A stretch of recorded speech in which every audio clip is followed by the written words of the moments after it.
E aí, galera, tudo bem com vocês?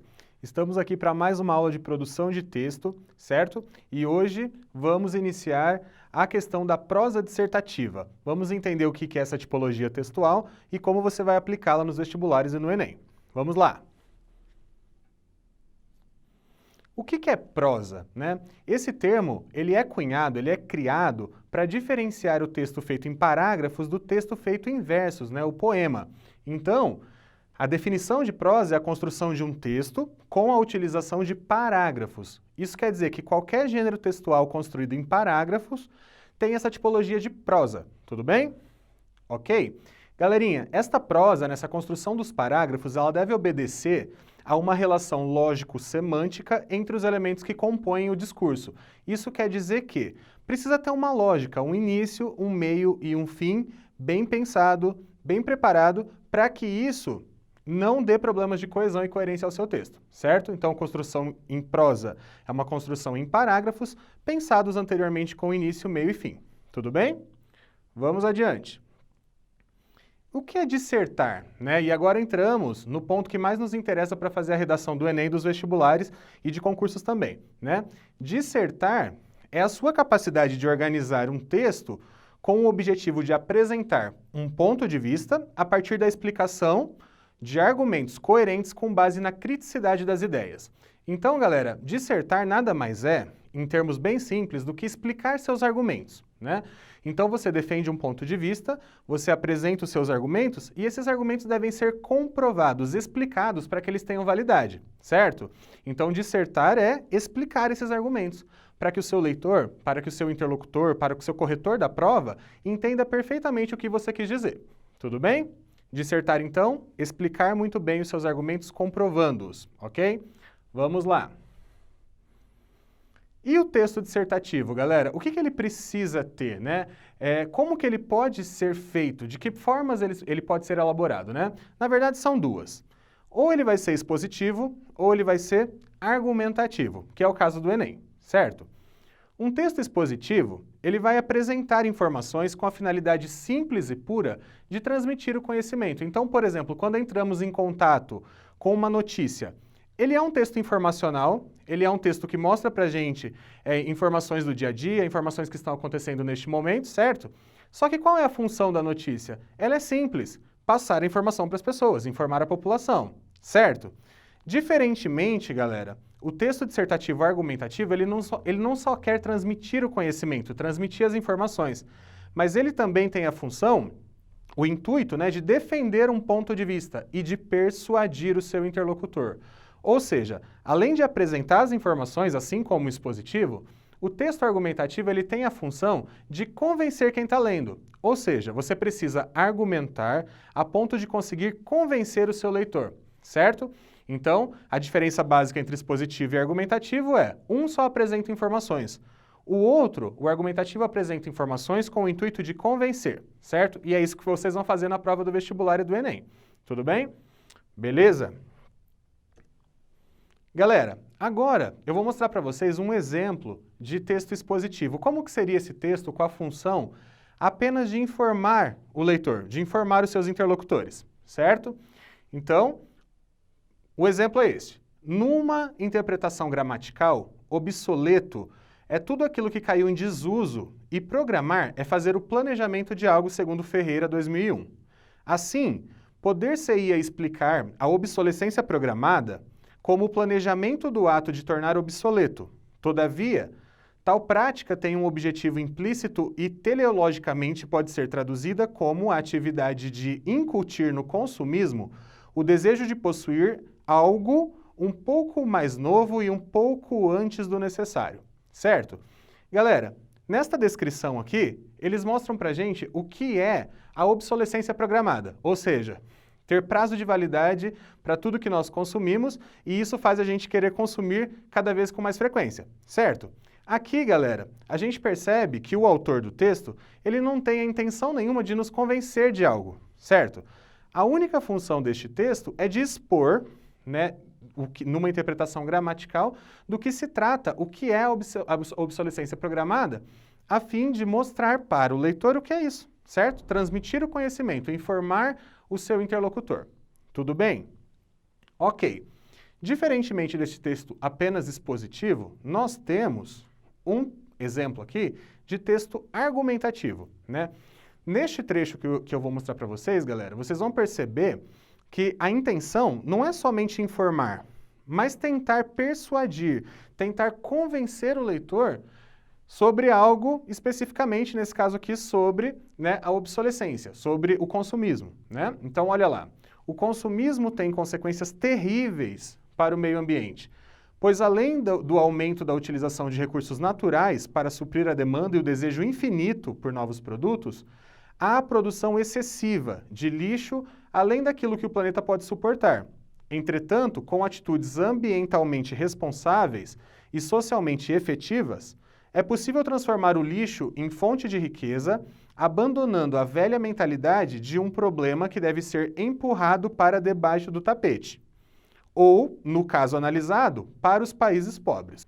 Galera, fica claro neste texto que a intenção do autor é passar a opinião dele sobre o tema, certo? Então, para fazer isso, ele usa algumas palavras, alguns elementos que deixam claro, né, que tornam claro qual é essa opinião. Por exemplo, quando ele utiliza a palavra terríveis, né, ele fala sobre consequências terríveis para o meio ambiente, então o que acontece aqui? Ele deixa claro que isso é um problema e ele quer que as pessoas que estão lendo esse texto vejam, né, também como um problema, certo? Isso aqui, galera, acontece também em outros momentos, quando ele fala produção excessiva, né, quando ele fala sobre o desejo infinito. Todos esses termos aqui indicam qual é a opinião do autor sobre o tema que ele está trabalhando e mostra também a sua intenção, né, a sua finalidade de persuadir, de convencer quem está lendo esse texto. Tudo bem? É este tipo de texto que a gente vai buscar escrever no Enem e nos vestibulares, né? Um texto em que a gente mostra qual é o nosso ponto de vista, tentando convencer o nosso leitor de que é isso que eles devem acreditar. Tudo bem? Beleza? Então vamos lá. Galera, o que nós podemos encontrar, né, em uma dissertação? Dissertação, para quem não sabe, é um nome corriqueiro, o nome do dia a dia, para texto dissertativo argumentativo. Tudo bem? Então a gente pode chamar de dissertação para simplificar essa tipologia textual utilizada nos vestibulares no Enem. Ok? Beleza. Em uma dissertação, em um texto dissertativo argumentativo, a gente precisa ter uma tese, certo? Esta tese, galera, é o que você vai defender sobre o assunto tratado. Então você tem um tema e você precisa criar um ponto de vista para trabalhar no seu texto, né? Qual vai ser a principal ideia que você vai defender no seu texto? Então, é a resolução de um problema? É a necessidade de mudança? O que você vai defender com este texto que você vai apresentar? Então, é preciso ter um ponto de vista a ser defendido, uma tese muito clara e objetiva e marcada no início do seu texto. Ok? E aí, galera, tem mais dois elementos que podem aparecer em uma dissertação, em um texto dissertativo argumentativo. Um deles é a antítese, que é, na verdade, a apresentação da antitese, ou seja, do argumento contrário à tese que você está defendendo, certo? Só que, para que você não fique em cima do muro, né, em termos bem claros, para que você não fique dividido entre os pontos de vista que podem ser defendidos, você deve apresentar a antítese apenas se você conseguir refutá-la, ou seja, negá-la, certo? Quando você apresenta o ponto de vista contrário, você tem de falar que aquele ponto de vista não é correto e explicar o porquê. Desta forma, este argumento ele passa a fazer parte do seu texto e da sua intenção de defender o ponto de vista, certo? Quando você nega o argumento contrário. Então, a gente só apresenta a antítese quando nós sabemos como refutar isso, como negar isso. Tudo bem? E a síntese, galera, é um resumo, né, dos argumentos apresentados no texto. Geralmente, a gente faz essa síntese quando a gente vai concluir o texto argumentativo, né, o texto dissertativo argumentativo. A gente apresenta lá no final uma síntese da nossa tese para que a gente possa introduzir ali os argumentos que são as soluções do problema, né, as intervenções, as propostas de intervenções para que a gente consiga resolver ou amenizar aquele problema trabalhado no texto. Tudo bem? Joia? Então, continuando. A argumentação, galera, ela deve acontecer de modo que você consiga comprovar, tá? Quando você escreve um texto dissertativo argumentativo, é muito importante, como eu já disse no início do texto, né, argumentar no texto dissertativo é explicar o argumento, é comprovar o argumento. é muito importante que isso aconteça para que ele remeta o seu texto à verdade, certo? Para a pessoa que lê o seu texto compreender que aquela informação realmente é importante. A sua intenção não é persuadir, não é convencer? Se é esta a tua intenção, então você precisa fazer isso de modo a ser frequentemente verdadeiro. E para provar que a sua informação é verdadeira, aí você tem de comprová-la, tudo bem? Para fazer isso são diversos recursos que nós vamos ver adiante, ok?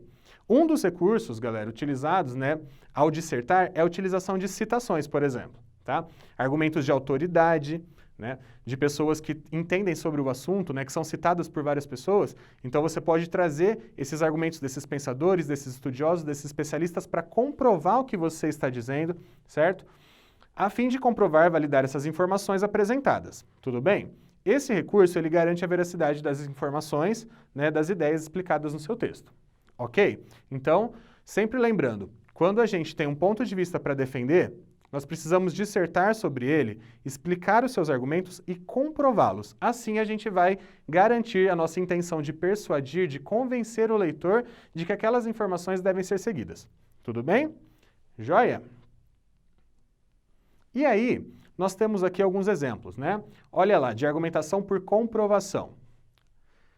Vamos ler o exemplo. Nesse contexto, as plataformas digitais associadas aos algoritmos de filtragem de dados proporcionam um terreno fértil para a evolução dos anúncios publicitários.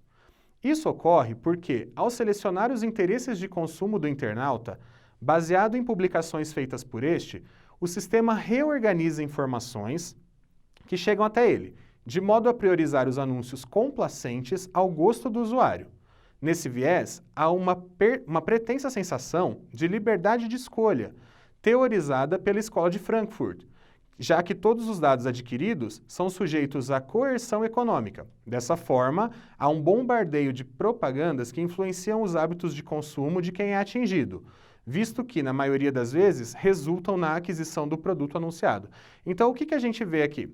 Para falar que nós somos muitas vezes dominados, né, pela tecnologia, que eles leem os nossos pensamentos e acabam colocando a nosso dispor produtos, né, só porque a gente pesquisou uma coisa, aí de repente os algoritmos da internet começam a colocar para a gente um monte de coisa, né, que tem relação com aquele item pesquisado, e ele consegue comprovar isso, ele consegue explicar isso, né, falando de como nós somos cerceados, coagidos, né, a consumir essas coisas.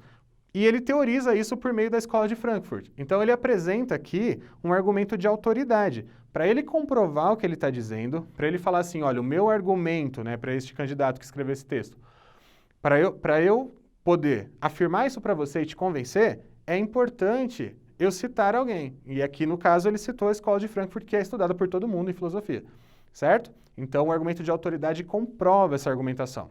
Tudo bem? Paradoxalmente, ao Estado laico, muitos ainda confundem a liberdade de expressão com crimes inafiançáveis. Segundo dados do Instituto de Pesquisa da USP, a cada mês são registrados pelo menos 10 denúncias de intolerância religiosa e destas, 15% envolvem violência física, sendo as principais vítimas fiéis afro-brasileiros. Partindo dessa verdade, o então direito assegurado pela Constituição e reafirmado pela Secretaria dos Direitos Humanos é amputado e o abismo entre os oprimidos e os opressores torna-se, portanto, maior. O que a gente tem aqui para comprovar os argumentos deste candidato? A gente tem os dados do Instituto de Pesquisa da USP, ou seja, ele cita uma instituição que é mundialmente reconhecida, né, na ciência. Ele cita a Constituição, que é a lei maior do Brasil, certo? Ele cita a Secretaria dos Direitos Humanos, que trabalha também com leis que afetam a sociedade de modo geral.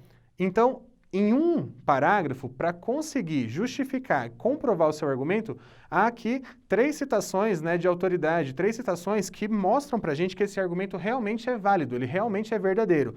Não é simplesmente um devaneio ou um argumento próprio da pessoa, mas é um argumento comprovado, um argumento que tem onde buscar essa veracidade. Tudo bem? Isso é comprovar argumentos, galera. Bom, espero que vocês tenham compreendido.